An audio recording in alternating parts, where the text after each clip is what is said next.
Iodine is so powerful, no bacteria can survive iodine. If you think in the hospital, when they do surgery, before they start, they get a big paintbrush and they paint you with iodine. And medical doctors in normal practice, 150 years ago when Professor Lugol devised his Lugol's iodine, they used to give milligram doses, huge doses, which is great. Huge doses work.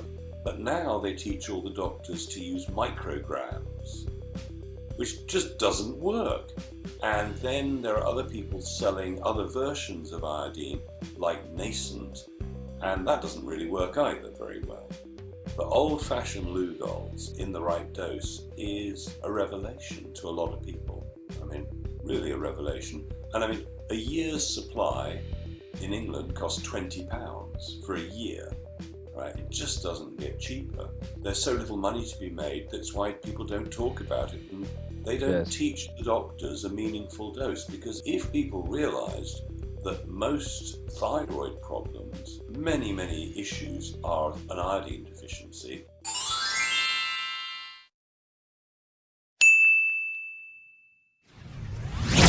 Dr. Brownstein in New York, who's one of the leading iodine experts, he's tested 5,000, 10,000 patients, something like that.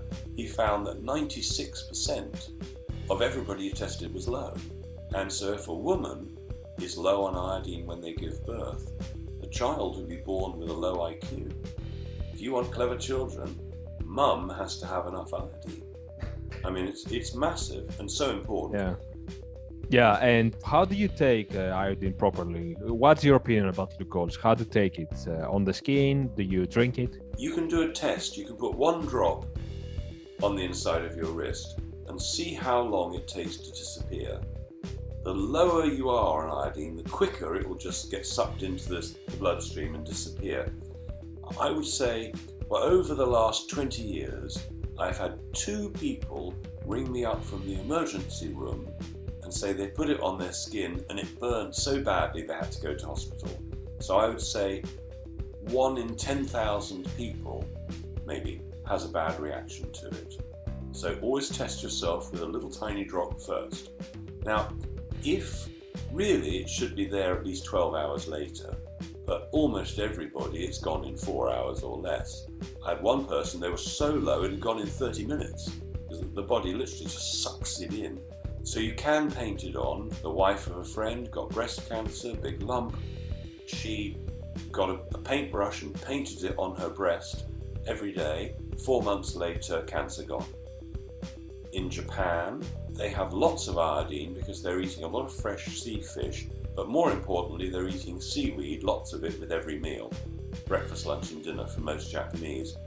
The Japanese women almost never get breast cancer and almost never suffer from menopause symptoms, like hot flushes, because iodine controls temperature, thyroid controls temperature. So Dr. Brownstein, and he's got a brilliant video called Iodine, Why You Need It and Why You Can't Live Without It. He recommends that if you're low, you should take 50 milligrams in water every day, 5 days a week, along with good sea salt and selenium, the mineral selenium.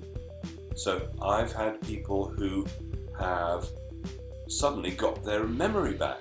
Suddenly they remember where they put the car keys. They remember why they walked in the room. They remember your name, stuff like that. It can be huge. As you discovered, it can control temperature. People on drugs from the doctor, L-thyroxine, for thyroid issues, quite a few of them, well, all of them never should have been put on that in the first place. They should have tried iodine first. But doctors are taught the wrong dose. In England, doctors won't even test you if you're low on iodine. They won't do the test. They just won't if they're, because the government won't pay for that test. And so they put everybody on levothyroxine drug, and they tell, well, you're going to be taking that for the rest of your life, which is what the pharmaceutical industry loves. Anyway, so what you can do is you can take your temperature. Now, if your temperature is low by 1 degree, the chances are you're low on iodine. So you start taking it 5 days a week, along with selenium and some salt. And just take your temperature, and you may find it rises. Now, once your temperature is at normal, which may take days, or maybe 6 weeks or something like that, you can cut down to the level of iodine that Japanese women have in their meals, which would be 2 drops of Lugol's iodine, which is equivalent to about 12 milligrams. And personally, because I'm low on iodine like everybody else, I usually take maybe 10 drops once every 10 days, or when I remember, I'll just take some just to keep myself sharp mentally and detoxify from anything nasty that I might have taken in. So if, let's say, you're worried about the radiation from Fukushima. Now, that one of the dangerous radiations from Fukushima is radioactive iodine. If you're taking iodine and all the receptors in your body are full, there's nowhere for the radioactive iodine to go. But most people are getting radiation poisoning because they're not using iodine. Yeah. So you just drink it, right? So with water. With water. So you put it in the water, put some salt in it, great salt, some Celtic salt or whatever, and drink it. All right. So that makes sense. All right.